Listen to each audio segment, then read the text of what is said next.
उत्तर प्रदेश के मुख्यमंत्री योगी आदित्यनाथ ने आज देश के सबसे बड़े और राज्य के पहले डेटा सेंटर का उद्घाटन किया।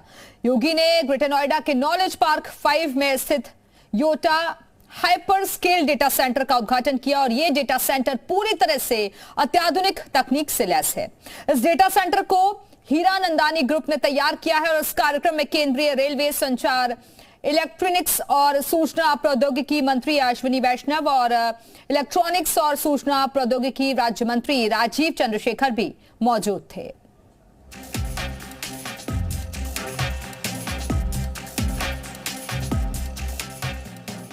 यूपी के नोएडा में तैयार डेटा सेंटर पार्क अमेरिका के सिलिकॉन वैली को टक्कर देने के लिए तैयार है। 5000 करोड़ की लागत से तैयार पहला डेटा सेंटर पार्क का आज से शुभारंभ हो गया। सीएम योगी ने खुद इसका उद्घाटन किया। उम्मीद जताई जा रही है कि डेटा सेंटर पार्क से करीब 50,000 जॉब्स मिलेंगी।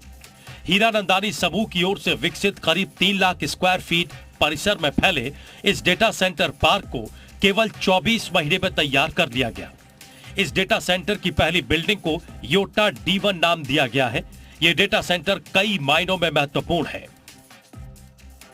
डेटा सेंटर की बिल्डिंग की कुल क्षमता 5000 सर्वर रैक की है। इसके साथ ही 28.8 मेगावाट आईटी पावर की सुविधा है, जिसमें तकरीबन 48 घंटे का आईटी पावर बैकअप मिलेगा। डेटा सेंटर संबंधी उपक्रम योटा के तहत कुल 6 डेटा सेंटर बिल्डिंग बनाई जानी है। सभी के तैयार होने से डेटा सेंटर की कुल क्षमता 30,000 सर्वर रैक की हो जाएगी।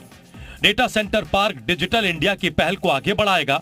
यह क्षेत्र भारतीय जीडीपी में 10% से ज्यादा का योगदान देता है। इससे उद्यमों और स्टार्टअप्स को बढ़ावा मिलेगा। यह डेटा सेंटर 5000 करोड़ के निवेश की परियोजना है। डेटा सेंटर की शुरुआत के बाद करीब 50,000 लोगों को रोजगार मिलने की संभावना जताई जा रही है।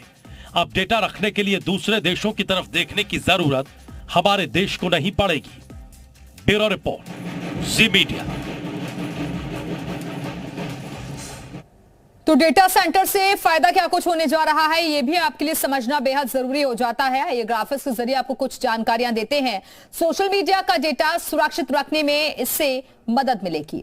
बैंकिंग, व्यापार, स्वास्थ्य सेवा, यात्रा का डेटा सुरक्षित रहेगा।